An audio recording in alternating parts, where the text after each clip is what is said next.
Good morning! Today, I'm excited to share my journey from solo founder to securing seed funding and building my minimal viable product. More importantly, I want to talk about how influence and persuasion play key roles at every step. As part of this process, I also interviewed 4 professionals in retail, consulting, and academia. What I found was consistent. Real influence isn't just about being persuasive, it's about understanding people, building trust, and adapting your message to fit the moment. The leap of faith. A few years ago, I had a stable job at a top international bank. On paper, everything looked great, but inside, I felt disconnected. The work didn't align with my values, and I didn't feel excited about my future. So, I started a process of self-discovery, career planning, mentorship, and reflection. This was my first lesson, personal power. It focused on building confidence and using that confidence to make smarter, bolder choices. Eventually, I made a huge decision. I quit my job and stepped into the unknown. I became a startup entrepreneur, building personal power. When you're starting from scratch, personal power becomes your strongest asset. For me, that included expert power from years of experience in fashion, image consulting, and styling. Referent power from credibility. I'd built as an international image consultant, vice president, and board member. And a track record working with celebrities, executives, and major events like New York Fashion Week, education, and first prototype. Since I was new to the tech world, so I enrolled in Cornell's product management program and built my first prototype, a wardrobe management app. It received great feedback and even attracted 2 potential tech co-founders. However, our visions didn't align, so I decided to continue working alone. As an interviewee said, sometimes leadership means helping others grow, but sometimes it means staying true to your direction. The wardrobe app gave me a foundation, but more importantly, it gave me confidence to speak not just as a founder, but as a domain expert, leveraging social power. Next, I leaned into social power, building meaningful connections. I expanded my network through industry events and startup conferences. I sought out smart people, engineers from Google, Meta, and Apple, as well as researchers from MIT's CSAIL lab. And I nurtured deep relationships, like with my mentor, who eventually introduced me to my first angel investor. As another interviewee said, influence often comes down to aligning goals across stakeholders. As I prepared for fundraising, I tried to do exactly that. First, investor meeting. When I finally met my first investor, I knew I had one chance to make an impression. I dressed to reflect my brand, polished, confident, and fashion-forward. I also used power poses to project presence and poise. We started with small talk and shared a few laughs, and that helped ease the tension. Then came a surprise. His sister is a fashion expert. As it turned out, she joined us with her fashion horsepower, 30 years of experience, an advisor to China's Fashion Association, and a best-selling author of a fashion buyer book. Suddenly, this wasn't just a pitch. It became a conversation among peers. The AI personal stylist.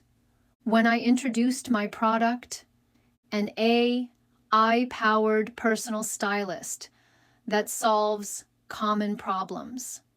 I asked the investor, have you ever struggled with choosing the right outfit for an occasion? Do you ever feel like your suitcase is full, yet you're still missing the perfect outfit? Did you know that fashion retailers lose up to 40% of revenue each year just from product returns? That pain isn't just personal. It reflects deep inefficiencies in the fashion industry. This product was built on my foundation.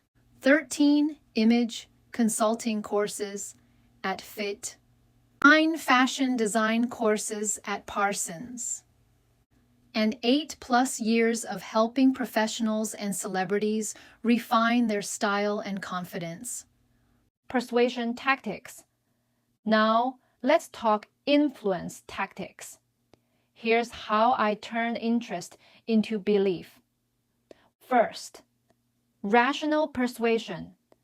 I laid out the facts, market size, industry gaps, and how my business model solves them. This reminded me of the last interviewee I interviewed. She convinced her department to launch a new course by showing data, competitor analysis, and long-term value. That approach works, especially with decision makers. Second, inspirational appeal. I shared my vision, not just of launching an app, but of transforming how people shop, dress, and express themselves. I emphasized I wasn't only chasing a trend, I was building something that lasted. 3. Friendliness. Building rapport, build trust. I spoke about my mentor's influence and expressed admiration for the investor's track record. Fourth, consultation. I actively involved the investor's sister, who is an expert in her own right. I welcomed her feedback and eventually earned her endorsement. We sealed the deal. Curing the investment and built MVP. Once I had the investor's interest, it was time to close the deal. And that required strategy. I used stakeholder mapping to assess where he stood. High power, high interest. But interest alone isn't enough. I had to reduce perceived risk. So I put my own capital into the deal to show I was fully committed. This wasn't just me asking for money. It was me providing skin in the game. That made a big difference. In the end, he committed $70,000 in angel funding. With that, I built our minimal viable product, MVP, in just 9 months, a huge step forward. Now, we're preparing to bring this product to market. And this is just the beginning. Final reflections on influence and persuasion. Through experience and interviews, one thing became clear.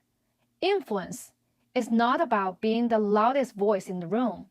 It's about listening, adapting, and leading with empathy. Whether I was persuading my first investor, aligning visions with potential collaborators, or receiving support from experts, emotional intelligence, preparation, and authenticity were the true differentiators. All 4 interviewees emphasized that persuasion often fails when it becomes too aggressive or detached from audience needs. What worked across retail, academia, and consulting were soft tactics like rational persuasion, inspirational appeal, consultation, and friendliness. These aren't tricks. They are strategic ways to show respect and invite others into a shared vision. As one consultant pointed out, likability matters. A retail manager shared that tone and body language speak before words do. An academic and a store manager emphasized that logic and credibility must be backed by consistency and humility. Influence is situational. It changes depending on who you speak to. However, the core principles remain clarity, integrity, and emotional intelligence. This journey has taught me that building a company is just as much about building trust. I hope my story and the voices I brought in illustrate how powerful ethical influence can be when used to inspire, connect, and move people toward a shared goal. Thank you for listening to my journey. This presentation was originally created as part of my organizational behavior coursework, but the lessons go far beyond the classroom. Whether you're a professor, a peer, an investor, or a fellow entrepreneur, I hope this story gave you something valuable about how real influence is built through clarity, empathy, and trust. Because no matter the context, leading a team, pitching an idea, or driving change, influence isn't just a technique. It's how we connect, inspire, and make things happen. Thank you again.